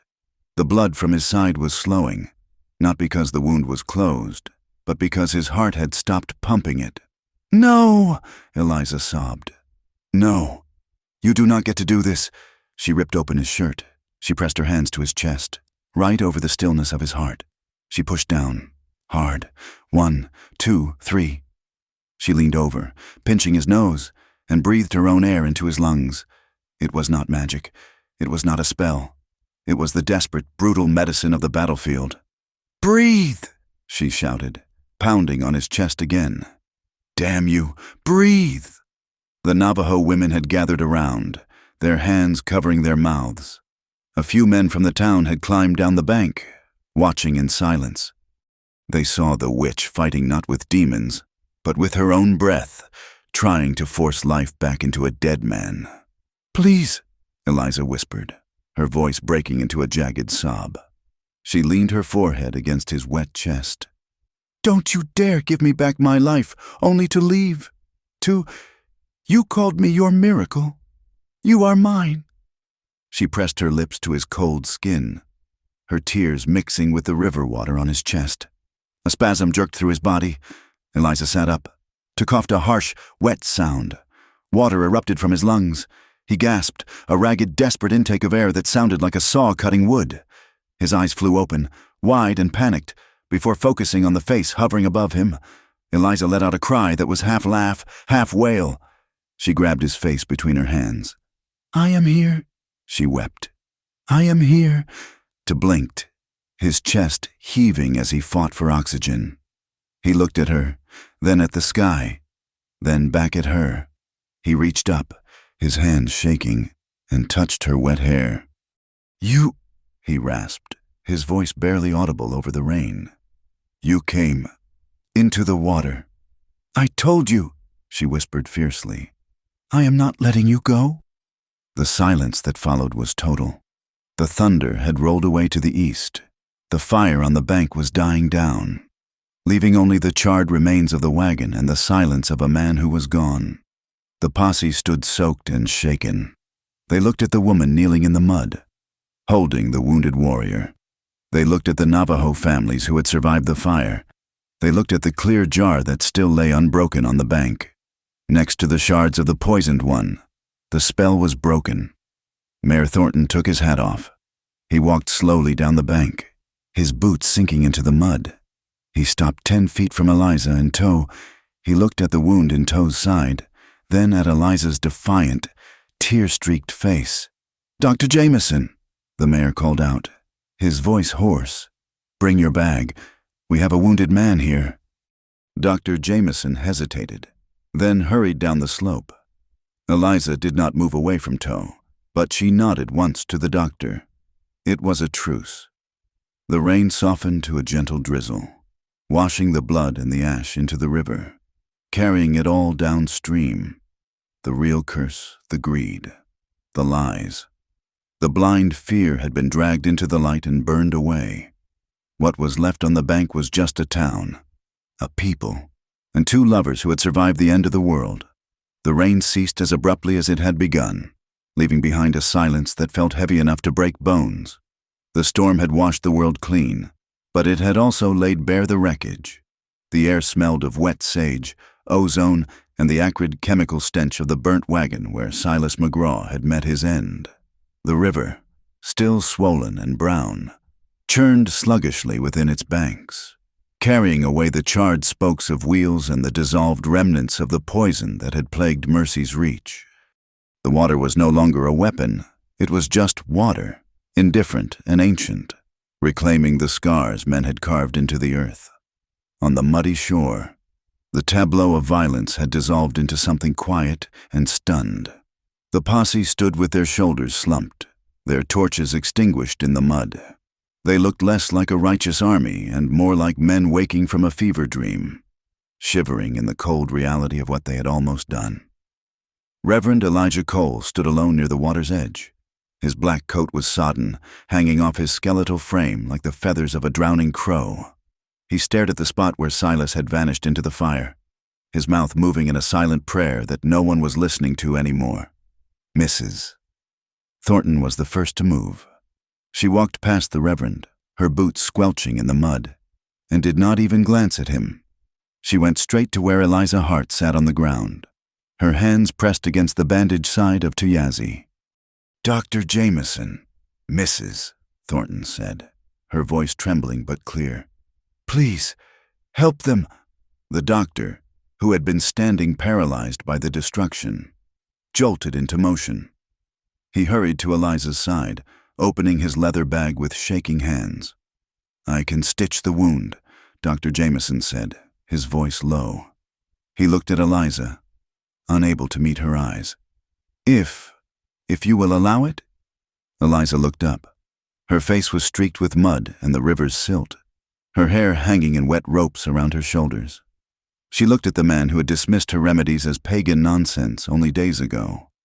She saw the shame etched into the lines of his face. "Do it," Eliza said hoarsely. "But use the clean water, not the creek." As the doctor worked, cutting away Toe's ruined shirt, the crowd began to turn. The fear that Silas and Cole had carefully cultivated, the fear of the witch, the savage, the unknown, had been burned away by the truth Eliza had shouted into the storm. Now, that fear was replaced by a cold, dawning fury. Mrs. Miller, clutching her shawl tight around her chest, turned her gaze on Reverend Cole. "You knew," she said. It was not a question. Cole blinked, turning to face his flock. I knew nothing of the poison. I only sought to save your souls." "You dined at Silas McGraw's table 3 nights a week," Mrs. Miller said, stepping closer. Her eyes were hard. "You blessed his mind. You told us the sickness was a test of faith. Did you never ask why the water smelled of death, or did his donations buy your silence?" "I am a man of God," Cole thundered, "trying to summon the old fire. I preached what was revealed to me. You preached hate because it paid better than love." A miner's widow shouted from the back of the group. "You told us to burn a woman who just saved a man's life," another man added, spitting on the ground near Cole's feet. The Reverend looked around, searching for an ally. For one nodding head, he found none. The faces that had looked up to him with reverence for 10 years now looked at him with something far worse than hatred, disgust. His sermons of fire and brimstone rang hollow in the smoky air, stripped of their power by the undeniable reality of the courage they had just witnessed.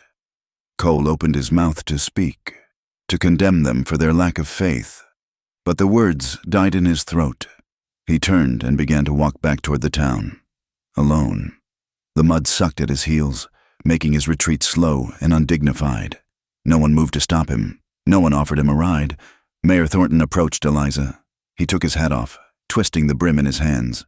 He looked at Toe, who was conscious now, and his dark eyes watching the mayor with the wariness of a wolf cornered by dogs. "Miss Hart," the mayor began, his voice cracking.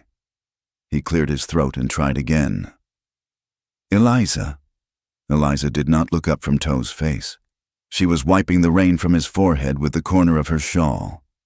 "What do you want, Mayor?" "I want—" The mayor paused, looking at the devastation around them. "I want to say that we were wrong. I let my fear of losing my position, my fear of the drought, I let it blind me. I let a man poison my own daughter because I was too much of a coward to question him." He went down on one knee in the mud, placing him on eye level with her. "You saved Hannah," he said, tears welling in his eyes. "And tonight, you saved us from becoming murderers. I do not expect you to forgive us. I do not know if we deserve it, but I thank you." Eliza finally looked at him. Her blue eyes were tired, ancient in their weariness. "Do not thank me, Mayor. Just clean the water." "We will," he promised. "We will tear that mine down board by board if we have to." A few other men mumbled apologies, awkward and disjointed. They did not know how to speak to her yet, the word which hung in the memory of the air, unspoken but heavy. They could not unsay it, but they could no longer spit it at her feet. To try to sit up, groaning as the movement pulled at his stitches. Dr. Jameson put a hand on his shoulder to steady him. "Easy, son," the doctor said. "The bullet missed the gut, but it took a piece of the rib. You need rest." To looked at the white doctor touching him with gentle hands, then at the mayor kneeling in the mud. He looked at the posse, who were now helping the Navajo women salvage dry blankets from the unburnt wagons. It was a strange, fragile picture. He had seen treaties broken and white flags ignored. He did not trust this sudden peace. But as he looked at the mayor's face, he saw something he had not seen in Mercy's reach before: humility. "We will go back to the canyon," To said, his voice rasping. "My people need fire." "We will bring wood," a rancher said quickly. "And flour. We have wagons." To nodded slowly. It was not friendship. It was barely a truce, but it was a start. 3 days later, Eliza stood on the high ridge overlooking the valley. The sun was setting, painting the desert in bruised purples and fiery oranges, colors that felt too vibrant for a world that had nearly ended. Below her, Mercy's reach looked small and insignificant. From this height, she could not see the broken window of her cabin or the charred spot on the church steps. She could only see the cluster of buildings clinging to the edge of the vast, indifferent wilderness. She wrapped her arms around herself, feeling the phantom heat of the fire that had destroyed her home. Part of her wanted to leave. She could saddle her mare and ride west, toward California, or east, back to the cities of brick and smoke where no one knew her name. She could find a place where she was just a midwife, not a legend, not a target.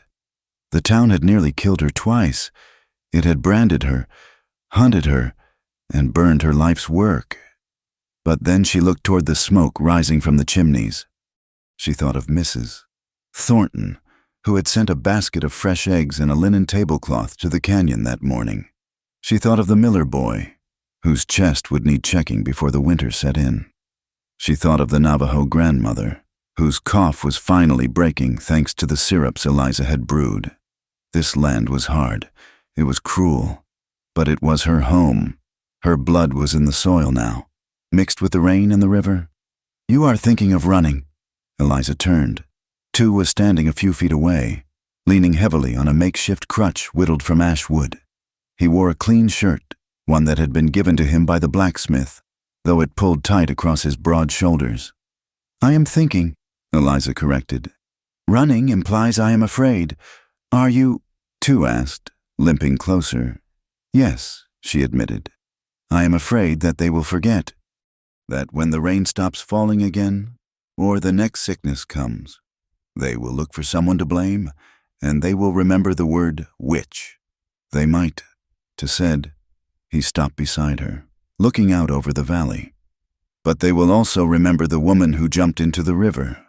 He gestured toward the trail leading up to the canyon. "Father Donovan arrived today," Tu said. "From the mission in San Pueblo. He is talking with the mayor and the elders. They are writing a paper. Water rights. It is words. But words are better than bullets. Over the last 2 days, the town had made small, clumsy attempts at repair. It was messy. It was imperfect. There were still men who crossed the street when they saw a Navajo. There were still women who whispered behind their hands when Eliza walked by. But there were also sacks of flour left at the trailhead. There was a Bible left on a rock with a note that simply said, "Forgive us." The movement away from hate was slow, like turning a heavy wagon wheel in deep mud. But it was turning. "And Cole?" Eliza asked. "Gone?" Tu said. "He walked out this morning. He took the road south. He did not look back." Eliza nodded. Reverend Cole had been swallowed by the same lonely road he had condemned others to. He could not live in a town that no longer feared him. His power had been built on shadows, and Eliza had turned on the light. "You should be resting," Eliza said, turning her attention to him. Her voice shifted from reflective to professional. "That wound needs to be cleaned before the night chill sets in. The doctor said I am healing well." Tu grumbled, though there was no heat in it. "The doctor uses whiskey and hope," Eliza retorted, a small smile touching her lips. "I use science and soap. Come." She led him back to the small shelter they had claimed in the canyon. It was warm, lit by the soft glow of a kerosene lantern. The air smelled of pine resin and the chamomile tea she had brewing on the small fire. Tu sat on the bedroll, wincing as he eased his weight down. Eliza knelt beside him, unbuttoning his shirt. Her hands were steady, cool, and efficient. She peeled back the bandage, inspecting the angry red line of the stitches. "It is closing," she murmured. dipping a cloth into a bowl of warm water mixed with yarrow. "But you are moving too much. You will tear it open. I cannot sit still," Te said, watching her face in the golden light. "I am a scout. Stillness is death." "You are a patient," Eliza corrected, dabbing at the wound. "And you are a terrible one. Perhaps you really are a witch." Te joked, his voice hoarse and low. "Every time death takes me by the throat, your hands pull me back. It is unnatural." Eliza laughed. It was a soft sound, a little wild, bubbling up from a place she had kept locked tight for weeks. "If I were a witch, too yazzy," she said, meeting his eyes, "I would have conjured you a new shirt by now, not kept sewing up this same ripped one. And I would have turned Silas McGraw into a toad years ago." Te did not laugh. His expression softened, the humor fading into something deeper, more intense. He watched her hands, those capable, scarred hands that had birthed babies and buried men, that had mixed poisons and cures, that had pulled him from the river. "You saved me," he said quietly. "We saved each other," Eliza whispered. She finished cleaning the wound and applied a fresh bandage, her fingers lingering on the warm skin of his chest. She went to pull away, but Te reached out, catching her hand. He did not pull her. He simply held her there, creating a bridge between them. The canyon was silent outside. There was no mob, no storm, no river roaring with floodwater. There were only the two of them, two outcasts who had bled for each other, existing in the quiet eye of the aftermath. "I do not have much," Te said. His thumb brushed over her knuckles, tracing the bones. "I have a horse, I have a rifle, and I have a name that half this territory spits on." He looked up at her, his dark eyes unguarded for the first time since she had known him. "But I want to walk beside you," he said plainly. "As long as the desert has a sky, I want to be the one who stands at your door when the wolves come." Eliza felt her heart hammer against her ribs, a rhythm as strong as the drums she had heard in the distance. She looked at this man, this warrior who had called her a miracle when the world called her a monster. She saw the scars on his body and the scars on his soul, and she knew they matched her own. "The wolves will come again," Eliza whispered. "Let them," Te said. "We will be ready." He raised her hand to his lips, pressing a kiss to her palm that sent a shiver straight to her spine. Eliza leaned in. She did not hesitate. She closed the distance between them, cupping his face in her hands. She kissed him, not the frantic, stolen kiss of the alleyway, nor the desperate, life-giving breath on the riverbank. This was slow. It was deep. It was a promise made in the language of breath and skin. She tasted the tea on his lips and the salt of the desert. She felt the roughness of his stubble and the solid, unshakable heat of him. When they finally pulled apart, breathless, resting their foreheads together, the world felt different. It was no longer a place of solitary survival. It was a shared thing. "I am staying," Eliza said softly. "I know." Te replied. Word spread quietly over the next few days. It traveled from the washboards to the saloon, from the church steps to the ranch houses. Eliza Hart was not leaving. The Navajo warrior was not leaving. They were building something new on the edge of town, where the desert met the settlement. Mercy's reach was shaken. It was bruised and battered by its own conscience. But it had a choice to make. It could cling to the old fears, to the ghosts of Silas McGraw and Reverend Cole, or it could learn to live with the people it had tried to erase. As the sun rose over the mesas the following morning, casting long shadows across the valley, a single wagon rolled out of town toward the canyon. It was driven by the blacksmith, and beside him sat his wife, holding a basket of bread. They were not going to burn anything. They were going to break bread. It was not redemption. Not yet. But it was a beginning. The winter broke slowly over the territory of New Mexico, retreating into the high peaks of the Sangre de Cristo Mountains to the north, leaving the Valley of Mercy's reach to the mercy of the sun. By late spring, the land had transformed. The creek, once a sluggish vein of brown sludge choking on the runoff from Silas McGraw's copper mine, now ran clear. It tumbled over the rocks with a sound like laughter, feeding the cottonwoods that lined its banks until their leaves turned a brilliant, shimmering green. Along the water's edge, where the mud had once been poisonous and barren, wildflowers had erupted in a defiant riot of color: Indian paintbrush, desert marigold, and purple penstemon pushing up through the soil as if to prove that life was stronger than greed. Up on the ridge, the mine sat silent. The great wooden derrick, once the symbol of Silas's dominion over the earth, was beginning to gray under the harsh sun. The iron gears rusted, seizing up in the dry air, ghosts of an empire that had crumbled in a single night of fire and storm. In the valley below, new wells had been dug. This time, the water rights were not hoarded by one man. Father Donovan and the mayor had spent 3 months negotiating a treaty that existed more in handshakes than in paper. But the result was clear: the water flowed to the ranchers' cattle, to the town's gardens, and to the Navajo camp in the canyon, and on a small rise of land just outside the main street, where the town began to bleed into the open desert. A new structure stood.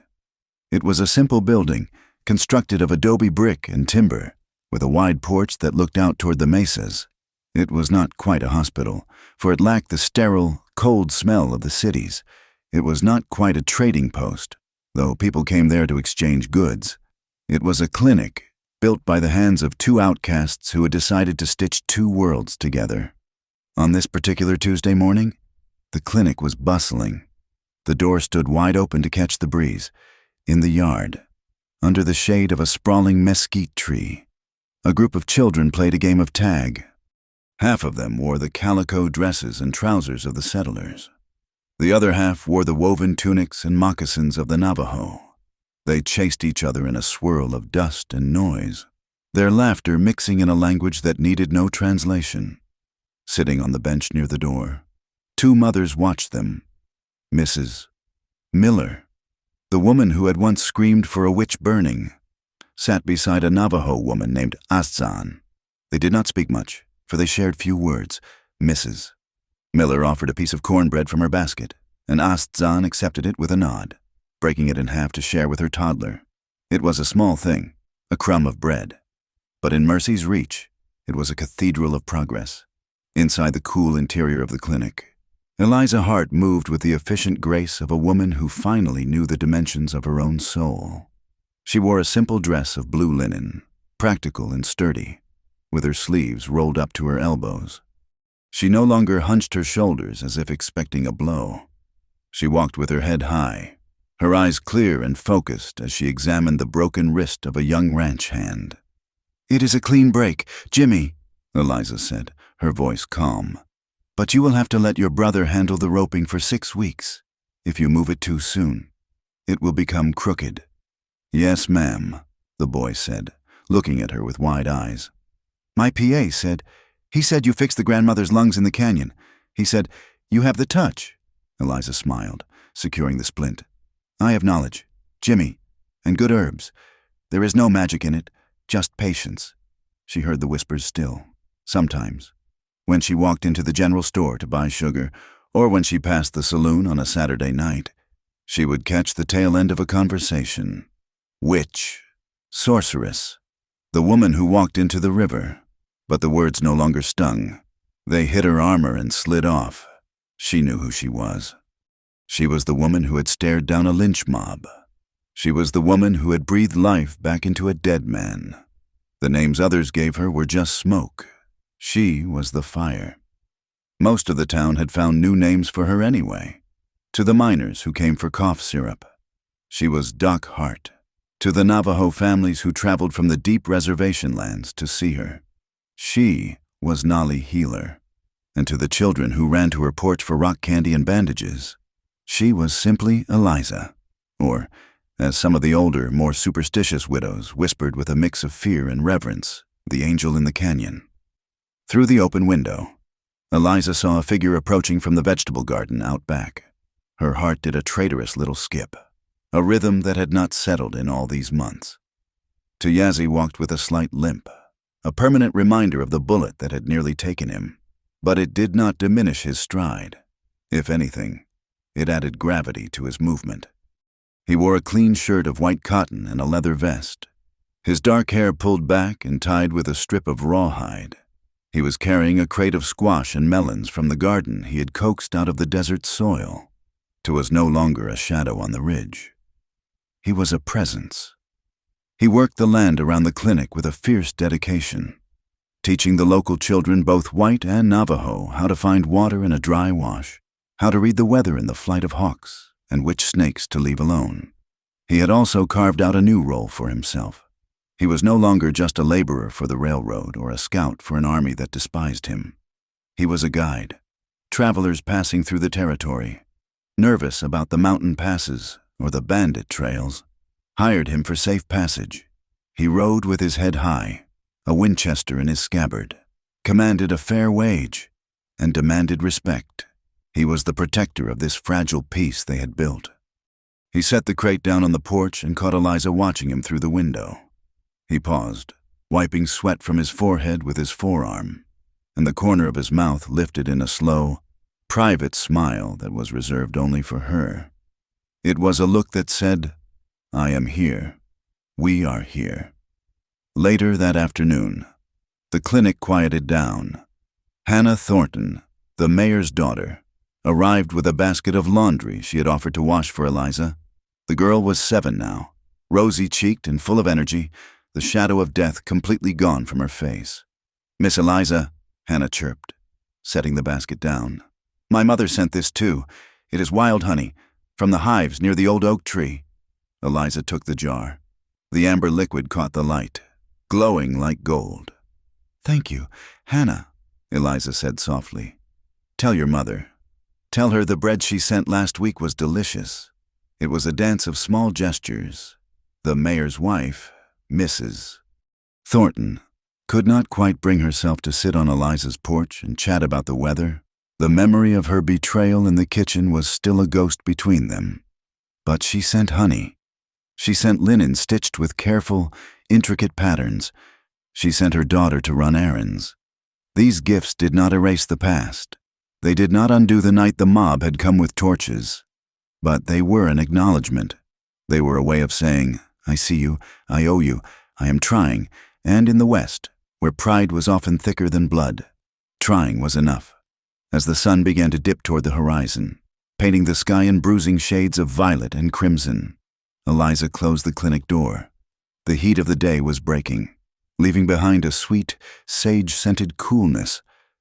"Walk with me," she said, appearing at her elbow. They walked away from the town, down the path that led to the river. They did not speak for a long time. The sound of the water moving over stones filled the silence, a constant, soothing murmur that had replaced the roar of the flood in their memories. They stopped at the bend in the river where the rock jutted out the place where Eliza had dragged him from the current. The water glinted gold in the sunset, peaceful and deceptive. It was hard to imagine that this same water had been a raging monster that had swallowed a man whole. He stood looking at the current, his thumbs hooked in his belt. Eliza stood beside him, close enough that their arms brushed. She reached out, sliding her hand under his vest, pressing her palm against the side of his ribs. She could feel the ridge of the scar through his shirt, the place where the bullet had entered, and the place where she had stitched him back together. He covered her hand with his own, pressing it tighter against his side, anchoring her to him. "Do you remember the sound?" Eliza asked softly.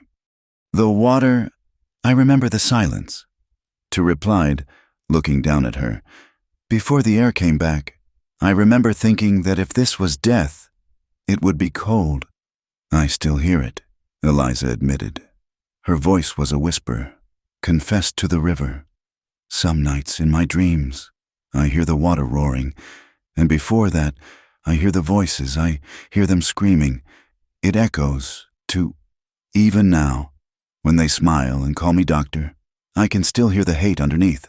She looked up at him, her blue eyes searching his dark ones. The trauma of the persecution had faded, but it had not vanished. It was a scar on her mind, just as the bullet was a scar on his body. He turned fully toward her. He took her face in his rough, calloused hands, tilting her head up until she had no choice but to look at him. The sunset turned his skin to copper and cast deep shadows in the hollows of his cheeks. "Let them call you what they wish," Tu said, his voice rough with a fierce, unyielding tenderness. "Names are just wind. They change with the season." He brushed his thumb across her cheekbone. "The town may label you a witch because they are small and afraid," he continued. "They may call you an angel because they need to be forgiven. It does not matter." He leaned closer, his forehead resting against hers, sharing the breath between them. "But to this poor Navajo warrior," he whispered, echoing the words he had spoken by the fire in the canyon so many months ago. "You will always be my miracle?" Eliza let out a shuddering breath. The first time he had said those words, in the cold of the cave. She had flinched, terrified to believe them. Now, standing on the solid ground of the life they had built, she did not flinch at the word. She only melted into the tenderness in his eyes. "And you," she whispered back, "are mine." She stood on her tiptoes and kissed him. It was a kiss that tasted of the river mist and the long day's work. A kiss that held the memory of fire and the promise of rain. It was grounded. It was real. They broke apart slowly, but Tu kept his arm around her waist, pulling her against his side as they looked out over the water. "My uncle is coming down from the high reservation next week," Tu said casually, though his hand tightened slightly on her hip. "He brings the sheep for the summer grazing. He wants to meet the woman who pulls men from rivers." "I should prepare a meal," Eliza said, smiling. "Does he like mutton stew?" "He likes anything he does not have to cook," Tu said with a chuckle. Then his voice became serious again. I told him I am bringing my wife to the fire."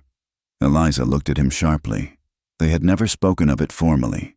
There were no papers signed in the courthouse, and Reverend Cole was long gone, leaving no one Eliza would trust to perform a ceremony.